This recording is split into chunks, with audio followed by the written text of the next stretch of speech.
Alright, what's going on, everybody? This is Ezequiel Casas checking in again.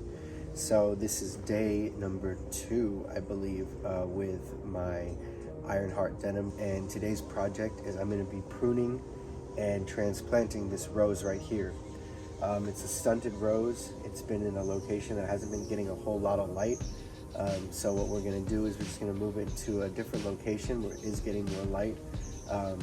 Right now it's behind this fence, and even though it's getting some sunlight, there's a lot of stuff blocking it. So basically we're going to move it into an area with more optimum sunlight and try to protect the roots and make sure it's a healthy transplant.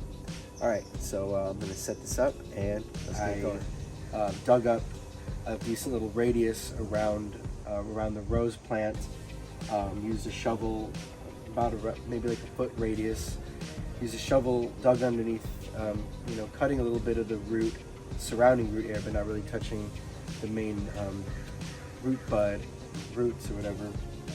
So lifted that out. I dug out maybe like a bucket's worth of the soil that was around it, mixed it with some of the potting soil, onto which I put the wet root mound on top of that, put on a lot of the potting soil. Then I hosed it down to let it settle a little bit, get some of that initial moisture in there. Then I put in the rest of as much of the potting soil as I really could. All right, everyone, we successfully replanted this small climber.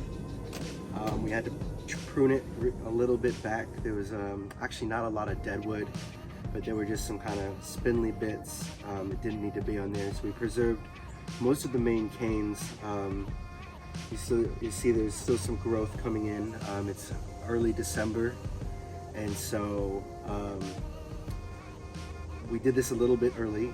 Some people would say it's a bit premature, but this is going to give it a little bit of time to hopefully build a really nice robust root system down there. I actually saw that the plant hadn't really developed too much of a core root system where it was before. As I said, it was very much stunted. There's a larger rose on the other side of the fence that was blocking a lot of the sun.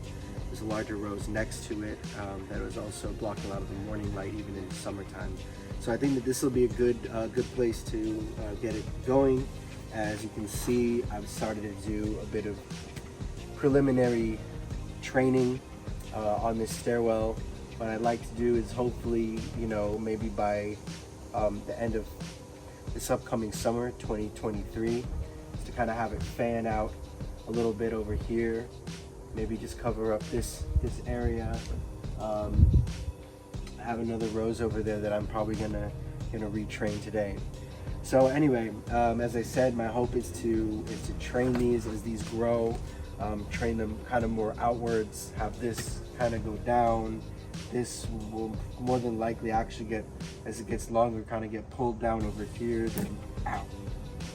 Then this one, we'll see how this one grows. That is a good contender for it. This one obviously is probably going to be one of the strong growth stalks. You can see right here, a lot of leafy green growth, so that's good. But as I mentioned, you're seeing growth here, little buds, little eyes. So it's going to be growing. I just wanted to make sure it was in a location that got a lot more sun. So all right, that's one project down. I'm going to check the time, and if I have another little bit more time, I'll end up probably pruning one more of these roses. All right. So it is the first weekend of December. I think it's the Sunday, the 3rd or 4th. But that means that winter's going to be fast approaching, and that means for me, I've been deciding to prune my large climber rose right here. Now, conventional wisdom will usually just say, wait till like January, February, but I am confident that actually winter's not going to hit till later that time. So if we prune it back right now, it's going to get a little bit more time to grow. A few rules that I've learned over the years, a couple from my mom, are you want to get rid of a lot of crisscrossing stuff. You want to make sure it kind of has a nice open vase shape. You want to use really sharp shears. You don't want to crunch the cane. You don't want to have anything nasty growing on your shears, either nice clean ones. So another few tips that I've learned so far are you want to make sure you're getting rid of dead stuff, you want to make sure you're getting rid of diseased stuff. You want to make sure that the area underneath it, all that diseased clipping, is going into a barrel, because you don't want that diseased or dead stuff lying at the base of your fresh plant, where diseases can fester, jump into some of the new growth that you're trying to cultivate. So I think that's pretty much it. You want to be cutting at a 45-degree angle. If you have a little node, a little growth node or an eye, you're going to cut with the fat end of that 45-degree angle, the high end, over the node. So it's going to be directing that growth towards that node. So anyway, that's pretty much it. It's December, first Sunday in December. We're going to clip this thing.